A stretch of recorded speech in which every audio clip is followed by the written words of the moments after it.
How does one river affect all commercial radio in the United States? The FCC assigns call signs to radio and television stations as a way of uniquely identifying them. Call signs typically consist of a combination of letters and numbers and are used for licensing, identification, and communication purposes. AM, FM, TV, and shortwave broadcast stations can request their own call signs, providing that they're unique.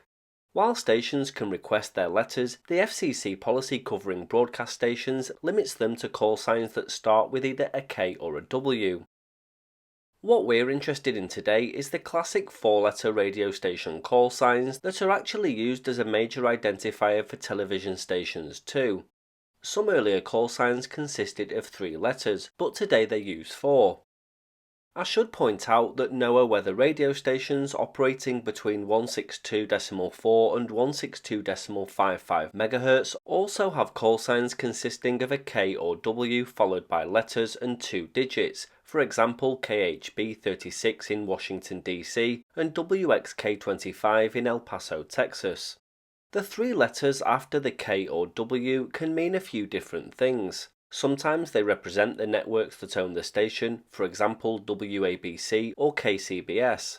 Sometimes it's the actual station number, like K2 or K4. Some serve as an acronym such as WTTW for Windows to the World, and others are just downright unfortunate, like the Washington, Missouri station that chose the name CRAP, K-R-A-P. So what's the reason for stations having different call sign prefixes? Why do some start with a K and others with a W? Well, the prefix letter depends on which side of the Mississippi River the station is on. The FCC has designated different call sign prefixes for each side. Stations located to the east of the Mississippi River have call signs that begin with the letter W, while stations located to the west of the river have call signs that begin with the letter K. But why?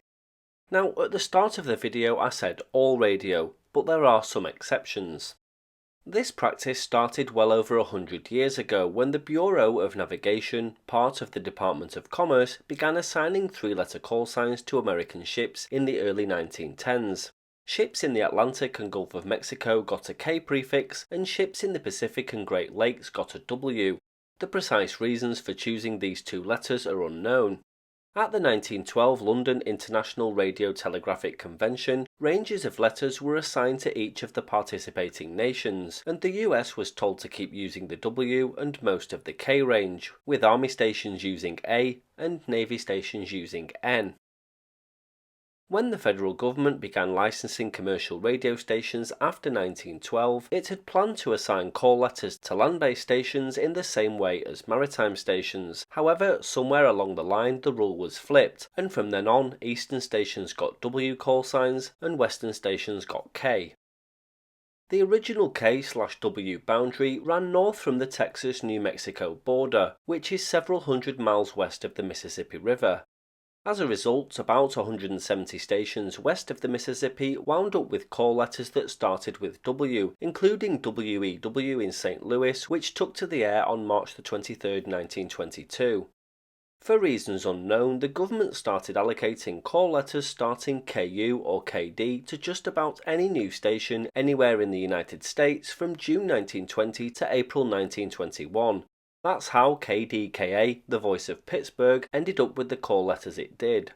This led to a mishmash of other Eastern K stations including KWAM in Memphis, KYW in Philadelphia, and KQV in Pittsburgh.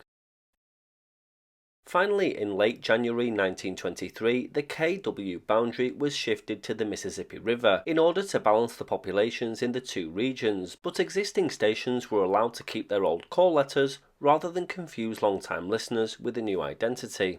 As a result, nearly a dozen W stations still exist west of the Mississippi. A central vertical band of states that received W calls from 1912 until January 1923 were changed to K when the boundary shifted. In addition, a handful of requests to ignore the rule were also granted, including WDBQ in Dubuque, WMT, the Waterloo, Iowa Morning Telegraph, and WACO near Waco, Texas. The FCC made a proposal to end this entire policy in 1987 in order to allow unrestricted assignments of K and W stations throughout the country. However, this was met with industry objection and never progressed past the proposal stage. It's interesting to note that there are some exceptions to this rule, as some stations located near the Mississippi River do have call signs that don't follow this convention.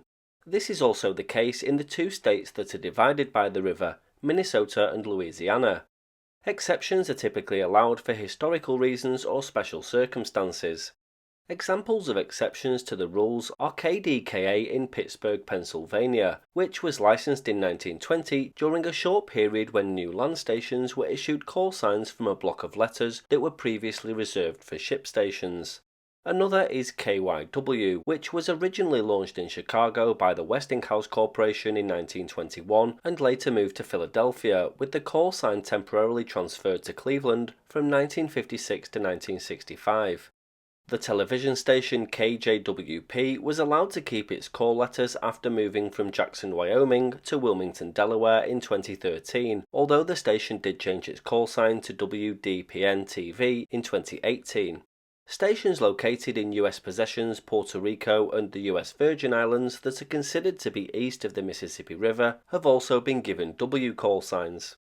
The Pacific Ocean territories of Guam, the North Mariana Islands and American Samoa are considered to be in the west and have K call signs for the most part. The only exception is WVUV-FM in Vaigaitua, American Samoa. So there you have it, that's how the Mississippi River affects most of the world of commercial radio in a big way across the United States.